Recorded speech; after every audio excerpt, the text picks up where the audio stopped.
வணக்கம், நான் உங்க வாசன். எல்லாரும் எப்படி இருக்கீங்க? நல்லா இருப்பீங்க நம்புறேன். டிடிஎஃப் இப்போ வந்து பார்த்தீங்கன்னா காஞ்சிபுரம் நோக்கி பயணம் பண்ணிட்டு இருக்கோம். எதுக்காகன்னு வந்து பார்த்தீங்கன்னா இன்னைக்கு ஹைபூசா கன்ஃபார்ம் எடுத்துடலாம் அப்படின்னு சொல்லி நம்ம லாயர் இந்த டைம்ல வர சொல்லியிருக்காங்க. ஸோ டைம் எவ்வளோச்சுன்னா 2:21 ஆச்சுங்க. இனி எவ்வளோ கிலோமீட்டர்ஸ் இருக்குன்னா ஜஸ்ட் 38 கிலோமீட்டர்ஸ் 46 மினிட்ஸுங்க சொல்லியிருக்கேன்.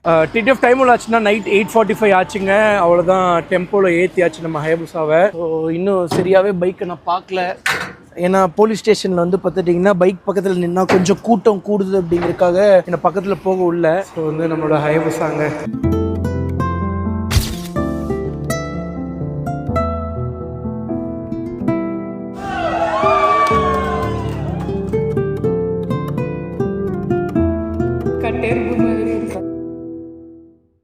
இதான் ஃபர்ஸ்ட் டைம் பார்க்குறியா நீ?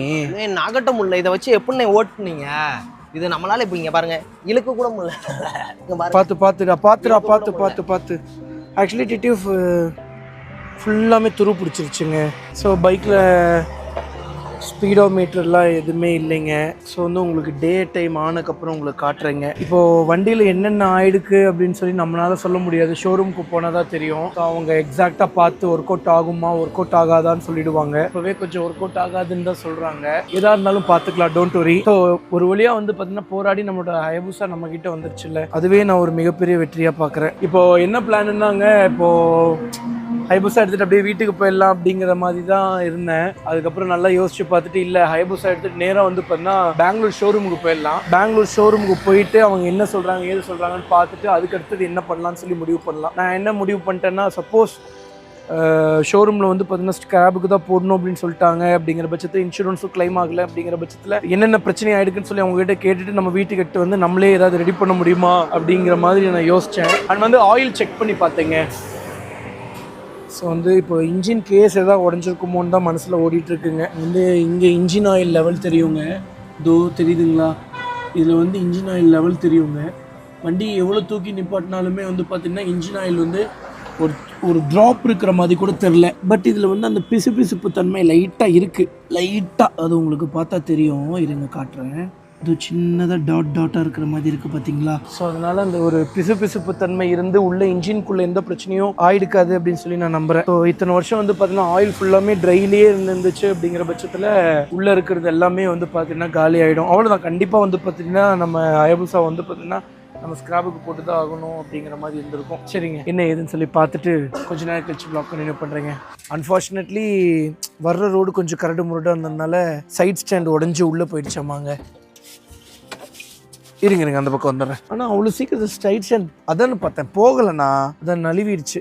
இது வந்து என் ஒய்ஃபோட பர்த்டே டேட்டுங்க. ஸோ 18ஆம் தேதி 10வது மாதம். அது ஒரு மாதிரி கஷ்டமாக தாங்க இருக்குது. ஆக்சுவலி கரெக்டாக போலீஸ் ஸ்டேஷனில் உட்காந்துட்டு இருந்தேன்ல, ரொம்ப ஒரு மாதிரி நெகட்டிவாக இருந்தது. அதாவது போலீஸ் ஸ்டேஷன் அப்படி சொல்லலை, எனக்கு ஆல்ரெடி நடந்த அந்த பேட் மெமரி அப்படி எல்லாம் வந்து பார்த்தீங்கன்னா மைண்டில் ஓடிட்டு இருந்துச்சு. சே, அது ஹைபூசா நமக்கு முன்னாடிலேருந்தே என்னன்னு தெரியலைங்க, கொஞ்சம் செட் ஆக இல்லை. பைக்லாம் தரமான பைக்கு, ரொம்ப லவ் பண்ண பைக்கு. ஃபர்ஸ்ட் எடுத்த உடனே அந்த ஒரு இது போச்சு, இவன் தெரியாமல் கீழே போட்டான். அதுக்கப்புறம் சைலன்சர் அடிபட்டுச்சு. ஆனா எதுவுமே நம்மளால ஆகவே இல்லை. ஆனா பெருசா நம்மளால ஆயிடுச்சு. நல்லா சாப்பிட்டுட்டு இதுக்கு தான் வந்து பார்த்தீங்கன்னா நல்லா ரெஸ்ட் எடுத்துட்டு வேலை செய்யணும் அப்படிங்கிறதுங்க. அதான் அதுக்கப்புறத்துல இருந்து எடிட்டர்ஸ்லாம் வச்சு கரெக்டா எடுத்துட்டு போக ஆரம்பிச்சிட்டேன். முன்னாடிலாம் நம்மளே வீடியோ எடுத்துட்டு நம்மளே தானே ஃபுல்லா எடிட் பண்ணிட்டு இருப்போம். அதோட பின்விளைவு தான் இது. என்னடா பண்றது அடுத்தது? இவங்க பேசுறத பார்த்தா இன்சூரன்ஸ் கிடைக்காது போலையடா. சரி, எங்களோட முயற்சிகளை நாங்க விட்டுற மாட்டோங்க, பார்த்துப்போம். விடாமுயற்சி விஸ்வரூப வெற்றி. எவ்வளோக்கு முடியுமோ ட்ரை பண்றோம். அப்படி இல்லைன்னா புதுசாக ஒரு பைக் வாங்குறோம். சரி விடுங்க, நடப்பதெல்லாம் நன்மைக்கே. நடக்கணும்னு இருந்திருக்கு, நடந்திருக்கு. இனி அடுத்தது என்னன்னு சொல்லி பார்ப்போம். அந்த என்னடா இந்த ஸ்பீடில் ஓட்டிட்டு போயிட்டு இருக்காரு? இந்த ஸ்பீடில் போனால் கண்டிப்பாக கலராக தாண்டா செய்யும். மின்னல் வேகத்தில் போயிட்டு இருக்காரு மனுஷன். ஸோ டிடிஎஃப் இன்னும் நம்ம பெங்களூருக்கு எவ்வளோ கிலோமீட்டர்ஸ் இருக்குன்னா 151 கிலோமீட்டர்ஸ் இருக்குங்க. 3 hours ஜேர்னிங்க. நம்ம வண்டியில் சிஎன்ஜி வேற முடிய போகுது. இன்னும் 120 கிலோமீட்டர் தள்ளி தான் சிஎன்ஜின்னு சொல்லி போட்டிருக்குங்க. பார்ப்போம். நியூட்டன் போட்டு போனால் 20 கிலோமீட்டர், நம்ம போகிற ரூட்லேயே போனால் 140 கிலோமீட்டர், 40 கிலோமீட்டர் தாண்டி தான் 140 கிலோமீட்டர் 150 கிலோமீட்டர் டெஸ்டினேஷனே வந்துடுவோமே. ஏங்க நாங்கள் ஏதோ ஒரு ஹில் ஸ்டேஷனில் வந்து மாட்டிக்கிட்டோங்க. ஸோ வந்து இன்னும் நமக்கு 119 கிலோமீட்டர்ஸ் இருக்குது. 2 hours 11 minutes ஜேர்னிங்க. ஆக்சுவலி கொஞ்சம் தூரத்துக்கு முன்னாடி சரியான ஃபண்டு. என்னன்னாங்க, லாரிக்காரர் முன்னாடி போயிட்டு இருந்தார். தம்பி 2 வாட்டி ஹார்ன் அடித்தான். அப்போ வந்து அவர் ரைட்ல இண்டிகேட்டர் போட்டு நம்மள போக சொன்னாரு. தம்பி இருந்துட்டு அவர் ரைட்ல அவர் போறாரு, நான் ஓவர்டேக் பண்ண மாட்டேன்னா. அவர் இண்டிகேட்டர் போட்டிருக்காருடா, ஓவர்டேக் பண்றா, நம்மள ஓவர்டேக் பண்ண சொல்றாருடா அப்படின்னு சொன்னேன். அவள் இருந்துட்டு இல்லவே இல்லைண்ணா அப்படின்னா. ஏன்டா அப்படி சொல்றேன்னு கேட்டதுக்கு அவன் ஒண்ணு சொன்னா பாருங்க. சொல்றா நீயே. மில்லாராமன் சொல்லி கொடுத்துருக்காரு. நம்ம தான் பேர் சொல்லுவோம். என்னோட லாஜிக்கே சொல்றேன். சரி நீ சொல்லு. வண்டி நேரா போயிட்டு இருக்கு, ரைட் இண்டிகேட்டர் போட்டா அவங்க ரைட்ல வராங்க, லெஃப்ட்ல இண்டிகேட்டர் போட்டா லெஃப்ட்ல. டேய் எல்லா வண்டியுமே லெஃப்ட்ல இண்டிகேட்டர் போட்டா லெஃப்ட்ல திரும்ப போகுதுன்னு அர்த்தம், ரைட்ல இண்டிகேட்டர் போட்டா ரைட்ல திரும்ப போகுதுன்னு அர்த்தம். நீங்க ஹார்ன் அடிக்கும் போது எல்லா வண்டியுமே வந்து பாத்துட்டீங்கன்னா உங்களுக்கு வந்து பார்த்தீங்கன்னா லெஃப்ட்ல போட்டு நான் இந்த பக்கம் ஒதுங்க போறேன் தம்பி நீங்க போங்கன்னு சொல்ல மாட்டாங்க. ஒவ்வொரு வண்டிக்காரங்க ஒவ்வொரு மாதிரி மாறுவாங்க. ரைட்ல இண்டிகேட்டர் போட்டு போங்க தம்பின்னு சொல்லுவாங்க. கை காமிச்சார், அது நீ கவனிக்கல. நீ அப்போல கையே காமிக்கல, ரைட்ல இண்டிகேட்டர் போட்டு கை காமிச்சாரு, நான் கவனிச்சேன். இப்போ நீ மறுபடியும் கடைசியா ஓவர்டேக் பண்ணியா, அப்ப கை காமிச்சது நீ கவனிச்சியா? அப்ப கை காமிச்சாரு, அப்பவும் கை காமிச்சாரு. அதுக்கு முன்னாடி ரைட்ல இண்டிகேட்டர் போட்டு அப்பவும் கை காமிச்சாரு. அட்ரா ஆர்ன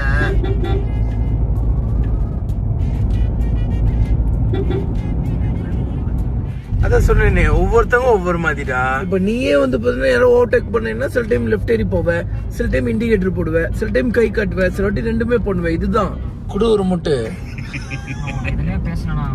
ஐயோ சத்தியமாங்க, இவன் குடுக்கற முட்டும் இவன் குடுக்கற அளப்புறையும் உங்களுக்கு தெரியவே தெரியாது. ஆனா அதுல என்ன தெரியுமா ஒரு வழி, தெரிஞ்சு பண்ணா கூட பரவாயில்ல, தெரியாம எல்லாத்தையும் பண்ணிட்டு எல்லாத்தையும் எங்க மேல பிளேம் பண்ணிடுவான். விக்டிம் ரோல் அவன் பிளே பண்ணுவான். கேட்டா பில்லாராம் சொன்னார், எனக்கு தெரியுமா. The next day.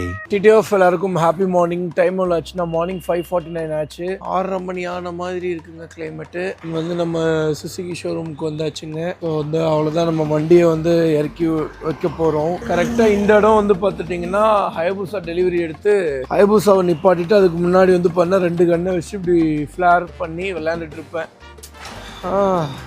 அன்றைக்கி நிறைய பேர் வந்திருந்தாங்க. ஸோ வந்து மஞ்சள் வீரன் டேரக்டர் கூட வந்திருந்தாரு. சித்தப்பு நீங்க எப்போ வந்தீங்க? வாங்க இறக்கி வச்சிடலாமா? அதான் உள்ள விட்டுடலாமா?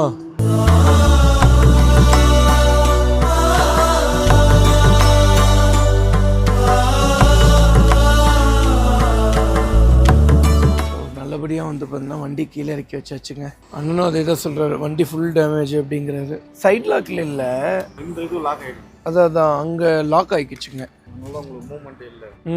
நான் இல்லைண்ணா டோட்டலாக ரெடி பண்ணுறது கொஞ்சம் முடியாத விஷயம்னு நினைக்கிறேண்ணா. ஏன்னா அப்போலேருந்து விலையை விட இப்போது ஸ்பேர் பார்ட்ஸ் விலையெல்லாம் ரொம்ப ஜாஸ்தி ஆயிடுச்சுன்னு சொல்கிறாங்க. வண்டி ரேட்டை விட அதிகமாக வரும்னு நினைக்கிறேன் ஸ்பேர் பார்ட்ஸ் இப்போ மாற்றினோம்னா. அதனால இது ஃபுல்லாக ஸ்க்ராப்புக்கு போட்டுட்டு புது வண்டி தான் எடுக்கிற மாதிரி இருக்கும். ஆனால் இப்போது இன்சூரன்ஸ் தான் என்னன்னு சொல்லி தெரில. இப்போ இவங்க ஒரு வேல்யூ போட்டு அது வேற ஒருத்தவங்க தான் எடுப்பாங்களாம். ஆர்சி புக்கோட வந்து பார்த்துட்டிங்கன்னா வண்டியை ஸ்க்ராப்புக்கு எடுத்துப்பாங்களாம். இப்போ தான் ஒரு வண்டி டோட்டல் லாஸ் பண்ணி 5 லட்சம் ரூபாய்க்கு எடுத்துக்கிட்டாங்களாம். நம்ம இது ரெடி பண்ணணும்னு நினைக்கிறேன், ரொம்ப காஸ்ட் எப்படி 10 லட்ச ரூபாய் மேலே போவாங்க. நான் அதுக்கும் மேலே போய்ட்டேண்ணா. ஸ்பீடோமீட்டரே இல்லையேண்ணா, ஸ்பீடோமீட்டர் மட்டுமே சரியான காஸ்ட் வந்துடும். வண்டி வந்து டிஸ்க் பிளேட்லாம் வந்து பார்த்தீங்கன்னா பயங்கர ஜாமுங்க. வந்து வண்டியெல்லாம் வந்து பார்த்தீங்கன்னா தள்ளவே முடியல. அதுக்கப்புறம் ஃப்ரண்ட் பிரேக்லாம் வந்து பார்த்தீங்கன்னா பிடிக்கிறதே கிடையாது. டேங்க்லாம் ஃபுல்லாக துரு பிடிச்சிருச்சுங்க. அதுக்கப்புறம் வேற வீல் அப்படியே ஒரு சைடு ஹேண்ட் லாக் போட்ட மாதிரி லாக். ஆமாம், சைட் லாக் போட்டால் எப்படி இருக்குமோ அந்த மாதிரி ஸ்டேரிங் வந்து பார்த்தீங்கன்னா ஒரு சைடாக வந்து பார்த்தீங்கன்னா போய் லாக் ஆகிடுச்சுங்க. எனக்கு தெரிஞ்சு ஃபோர்க்கு பெண்டாக இருக்குன்னு சொல்லி நினைக்கிறேங்க. பட் சேஸு பெண்டாக இருக்குமா அப்படிங்கிறது வந்து பார்த்தீங்கன்னா செக் பண்ணி பார்த்தா தெரியும். இப்படி செக் பண்ணி பார்க்க முடியல. அண்ணன் வந்து சேஸ்லாம் பெருசா பெண்டான மாதிரி தெரியல அப்படின்னு சொல்றாரு. அண்ட் எக்ஸாஸ்ட் வந்து பாத்தீங்கன்னா ஒரு பக்கம் உடைஞ்சிருச்சு, ஒரு சைடு உடைஞ்சிருச்சுங்க. இது ஓப்பன் ஆகி உள்ள போயிடுச்சுங்க. அது போக வந்து பாத்துட்டீங்கன்னா இங்கேயும் வந்து பாத்தீங்கன்னா நல்லா பெண்ட் ஆயிடுச்சுங்க. கூலண்ட் ஆயில் எல்லாமே ட்ரைல தான் இருக்கு. ஃப்ரண்ட் போர்ஷனே இல்ல, சைடு அந்த மிரர்ஸ் எல்லாம் எதுவும் கிடையாது, சைடு தூம் இல்ல, வந்து சைடுல சில திங்ஸ் இல்ல. அண்ட் ரேடியேட்டர்ல வந்து பாத்துட்டீங்கன்னா கீழே ஒரு இம்பாக்ட் நடந்திருக்கு. ஸோ அதுக்கப்புறம் பின்னாடி சீட்லாம் ஒன்றும் பெருசா இல்லைங்க. இப்போதைக்கு நமக்கு கண்ணால பார்த்தோம்னா நம்மளால இவ்வளவுதான் சொல்ல முடியும். இனி மெக்கானிக் நான் வந்து பார்த்தாங்கன்னா தான் வந்து பார்த்தீங்கன்னா அவங்க எக்ஸாக்டா சொல்லுவாங்க என்னென்ன போயிருக்கு, எப்படி எப்படிலாம் போயிருக்கு அப்படின்னு சொல்லி. அடிப்படாத பக்கம்னு சொல்லி இல்லைங்க, எல்லா பக்கமும் அடி எதுக்கு போடலன்னா 2 டயருக்கு மட்டும் போடல. பார்ப்போம் ஷோரூமில் கூப்பிட்டு என்ன சொல்கிறாங்க அப்படின்னு சொல்லி பார்ப்போங்க. டிடிஎஃப் டைமில் ஆச்சுன்னா மார்னிங் 7:50 ஆச்சுங்க. ஆக்சுவலி நம்ம ஷோரூமில் இருந்து எத்தனை மணிக்கு கிளம்புனா ஒரு 7 மணிக்கு கிளம்பிருப்போமா? கிளம்பிட்டு போனேன். ஒரு 7 மணிக்கு கிளம்பிட்டோங்க. ஒரு கிட்டத்தட்ட ஒரு 50 நிமிஷமா வந்து பார்த்துட்டிங்கன்னா 50 நிமிஷத்துல ஒரு 10 நிமிஷம் டீ கடைக்கு போயிருக்குமா, ஒரு 40 நிமிஷமா சுத்திட்டு இருக்கோங்க.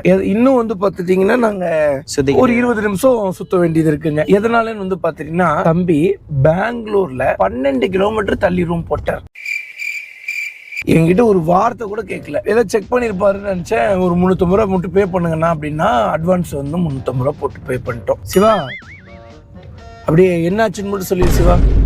ஓ இங்கே தானா இப்போ லொக்கேஷன் தானா? இங்கேருந்து பாருங்கண்ணா 6 கிலோமீட்டர் தானே காட்டுச்சு அந்த பக்கம். டேய் இங்க இருந்து 6 கிலோமீட்டர் காமிச்சுடா. அப்புறம் இதுக்கு சம்மந்தமே இல்லாம அந்த வழியில விட்ட. மேப் லோட் ஆகலண்ணா. மேப் லோட் ஆகாம நான் அப்படி போயிட்டேன். சரி மேப் லோட் ஆகாம நீ எதுக்கு வண்டி எடுத்த? இங்க இருந்து 6 கிலோமீட்டர் தாங்க காட்டுது. ஆனா நான் இந்த வண்டியை வந்து பாத்தீங்கன்னா எவ்வளவோ தூரத்துல இருந்து யூட்டர்ன் பண்ணி எடுத்து வந்துட்டு இருந்தேன். தம்பி வந்து நேரா போயிட்டு இருந்தாரு. தம்பிக்கு தூக்கம் வருதுன்னு சொன்னாரு. சரிப்பா நான் ஓட்டுறேன் அப்படின்னு சொல்லிட்டு மேப் எடுத்து பார்த்தேன். மேப்ல வந்து ராங் ரூட்ல போயிட்டு இருக்கீங்க, யூட்டர்ன் பண்ணுங்க இல்லைன்னா 12 கிலோமீட்டர்னு காமிச்சது. என்னடா ராங் ரூட் சொல்லி காட்டுதுன்னு சொல்லிட்டு அங்க இருந்து நான் யூட்டர்ன் பண்ணி எடுத்து வந்துட்டு இருக்கேங்க. இங்க வந்ததுக்கப்புறம் தம்பி வந்து பாத்தீங்கன்னா சொல்றாரு இந்த மாதிரி இங்க இருந்து ஓ இப்ப ஷோரூம் பக்கத்துலயா இருக்கும். ஆமாண்ணே. ஷோரூம் பக்கத்துல தான் சொல்லிட்டு மறுபடியும் நாங்க ஷோரூம் பக்கத்துலயே வந்துட்டோங்க.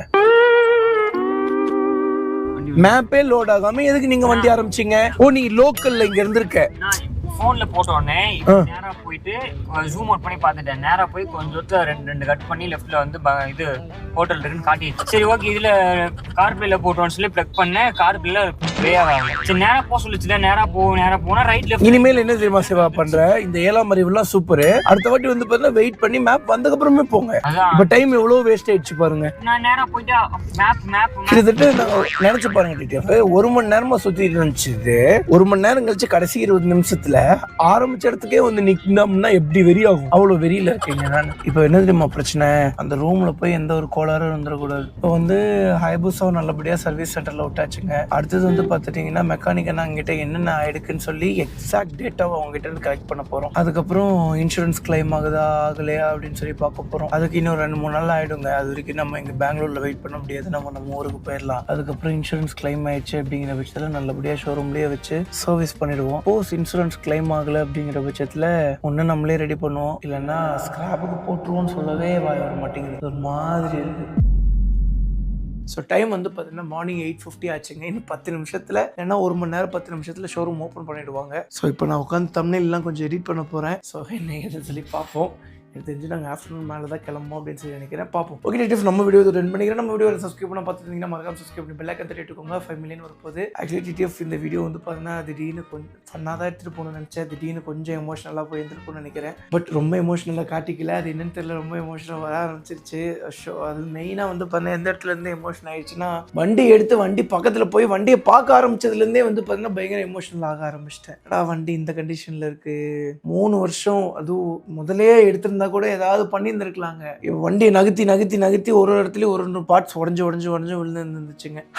ஓகே விடுங்க, எல்லாம் நடப்பதெல்லாம் நன்மைக்கேங்க. எல்லாமே நம்ம நல்லதுக்காக மட்டும் தான் நடந்திருக்கு. இந்த 3 வருஷத்துல வந்து பார்த்தீங்கன்னா நான் நிறைய லேர்ன் பண்ணிக்கிட்டேன். அதுக்கெல்லாம் காரணம் வந்து பார்த்தீங்கன்னா இந்த ஆக்சிடென்ட் தான். இந்த ஆக்சிடென்ட் இல்லைன்னா அந்த விஷயங்கள்லாம் நான் கற்றுருக்க மாட்டேன். ஓகே பி பாசிட்டிவ்ங்க. ஓகேங்க, கண்டிப்போம் அடுத்த வீடியோ. பாய்ங்க. வீட்டுக்கு அமௌண்ட்ஸுக்கு போங்க. அது மேலும் போட வண்டி இருக்காதீங்க.